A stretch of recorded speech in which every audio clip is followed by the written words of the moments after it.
Are you looking to climb the corporate ladder, dreaming of that corner office with a view, hoping to get promoted based on your hard work? Well, whatever you do, don't follow these steps, because today we're talking about how not to act at work if you actually want that promotion. Buckle up, because this might hit close to home. Starting off at number 1, we have the bare minimum specialist. If your goal is to be recognized for excellence, maybe, just maybe, doing the absolute bare minimum is not the way to go. You know the type, clocking in at 8:59, taking a 2-hour lunch, and sprinting out the door at 4:59 like the building's on fire. Your job description is just that, a description, not a legal contract preventing you from doing more. Trust me, Karen from accounting sees everything. And at number 2, the drama king, queen, monarch of chaos. You want to be seen as a leader, not the office's unofficial reality TV star. If your workday includes more plot twists than a telenovela, it might be time to tone it down. Gossiping, stirring drama, and forming alliances like this is Survivor. Corporate edition won't get you promoted, unless the company is hiring for head of shenanigans. Spoiler, they're not. And at number 3, the office ghost. Are you secretly a ninja? Because no one ever sees you. You skip meetings, avoid projects, and disappear whenever real work starts.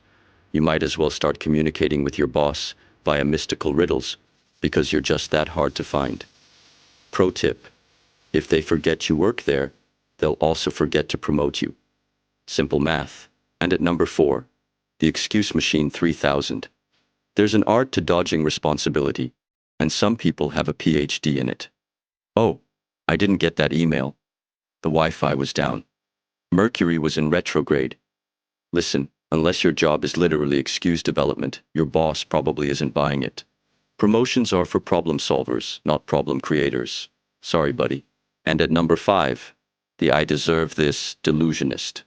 Thinking you deserve a promotion just because you've been at the company for a while is like expecting an Oscar just because you watched a lot of movies. Promotions aren't based on time served. This isn't jail. It's about impact. If you haven't improved, innovated, or taken initiative, you're just an expensive piece of office furniture. And at number 6, the meeting hijacker. Meetings are supposed to be productive, not your personal TED Talk. If your coworkers are timing your speeches or playing meeting bingo with your buzzwords, you're doing it wrong. Leaders listen more than they talk, so maybe, just maybe, let Susan finish her sentence before you jump in with your game-changing idea about company-branded stress balls. And at number 7, the I'm too cool for teamwork rebel. Newsflash: unless you work in a one-person submarine, teamwork is non-negotiable. If you're constantly going rogue and acting like the misunderstood genius who doesn't need help, you're not a corporate Batman. You're just annoying. Promotions go to team players, not lone wolves who refuse to pass the ball.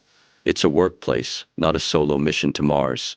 And at number 8, the I have a better offer bluff master. Threatening to leave just to get a promotion? Bold move, but here's a reality check. Your boss just might call your bluff. If you pull the I have an offer elsewhere card, and they say, okay, good luck, congrats, you just promoted yourself to unemployment. And at number 9, the email novelist. Listen, nobody wants to read an email longer than War and Peace. If your emails require an intermission and a snack break, you're wasting everyone's time. Keep it short, keep it clear, and for the love of productivity, stop CCing the entire company on every message. And at number 10, the burnout champion, aka the look how hard I work martyr. Working late every night, skipping vacations, and wearing exhaustion like a badge of honor? Yeah, that's not impressive, that's unsustainable. A promotion isn't a reward for self-destruction. It's for people who bring consistent value without turning into a corporate zombie. Work smarter, not harder, and please take a nap. So there you have it, the top 10 ways not to act at work if you actually want that promotion. If you saw yourself in any of these, well, it's time for some self-reflection. Which one are you guilty of? Let me know in the comments, and don't forget to like, share, and subscribe for more career-saving wisdom. Now go out there and work like a boss, without the actual boss calling HR on you.